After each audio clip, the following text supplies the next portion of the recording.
السلام علیکم ورحمت الله. محترم ورونو، د دغه مولا خبرې تاسو واورئ، بیا زه جواب کوم. ځکه خپې د بل چا خپو سره لګول، صف کې چې ودرېږي د جماعت کې او خپې لګول د بل چا خپو سره ضروري دي؟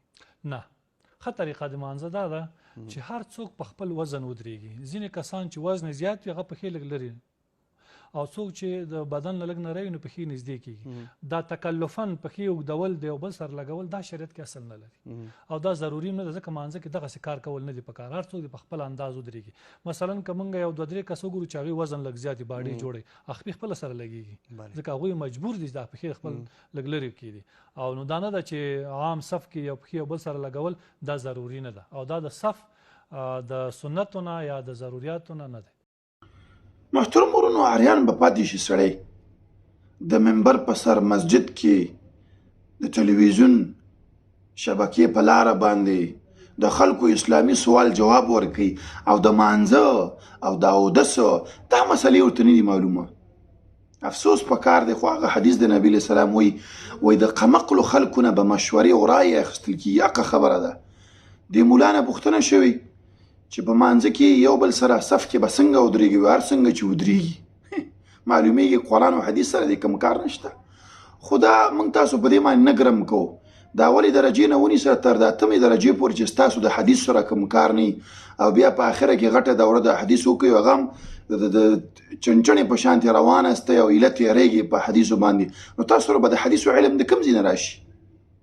دا حدیث ته صرف وګوره مولانا صاحب، دا زده کړه ښه د اهل حدیثو نه زده کړه چې کله صف کې ودرېږي یو بل سره به اوږه په اوږه خپه به خپې سره لګوي. نعمان بن بشیر نه هم دا روایت نقل دی، او د انس بن مالک نه هم نقل دی. وایي موږ ته به نبي علیه السلام ویلي چې سووا صفوفکم وتراصوا، صفونه سیده کړئ، یو بل سره نږدې ودرېږئ. او بیا موږ ته ویلي چې زه تاسو د شانه ګورم. نبي علیه السلام دا معجزه وه چې شانه به ورته صحابه معلومېدل. نو نعمان بن بشیر او انس بن مالک وایي رأیت رجل منا یلزق کعبه بکعب صاحبه وقدمه بقدمه. وایي موږ به یو کس و اوږه به یې اوږې سره لګوله، خپه به یې خپې سره لګوله. دا د بخاري روایت دی مولانا. تاسو بخاري چېرته پېژنئ؟ دا مصیبت دی که نه. ګوره انس بن مالک د دې حدیث باره کې داسې خبره کوي، دغه حدیث په مقلدینو باندې ډېر ښایسته فټ کېږي. انس بن مالک وایي چې ولو فعلت ذلك باحدهم اليوم، وایي که نن دې دا کار چا سره وکړي، خپه دې خپې سره ورسره وجنګوله، لنفر کانه بغل شمس، وایي که داسې به درنه وتښتي لکه مسته قچره نه، قچرې ته چې لاس وړي ودانګي درنه، وایي ته چې ورسره خپه وجنګې دا به خپه داسې لرې کړي. تاسو وګورئ محترم ورونو، دقه صفت دا په دې مقلدینو کې موجود دی. هغه کې راځي لکه حمور وحشي نه، هغه وحشي خر هغه په شان دي چې ته لاس وړي هغه منډې کړي. دغه شان دوی کې هم دی محترم ورونو، ته ورسره خپه وجنګې، ته ورسره لاس وجنګې، اوږه وجنګې، او دوی یو دم درنه ځان منډه کړي. نو مولانا صاحب په مانځه کې به په خپله طریقه نه ودرېږي، دغسې به ودرېږي. دغه روایت په مصنف د عبدالرزاق کې هم نقل دی. نبي علیه السلام به یو کس لېږه چې په صفونو کې وګرځه، څوک خو مخکې نه دی راوتلی.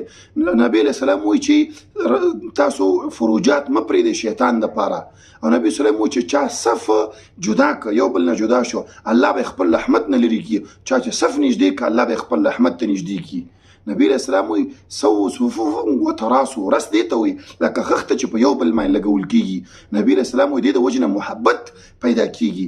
نو په حدیثو کې دا مسله د مولانا صاحب ښه دا زده کوي، خو ستاسو د مونږ مسلې نه زده، ستاسو عبادات نه دی زده، تاسو د مونږ کمې کمې ګیلې کوو. نو په مانځه کې چې کله ودرېږې په خپله خوښه نه، اوږه اوږې سره او خپه به خپې سره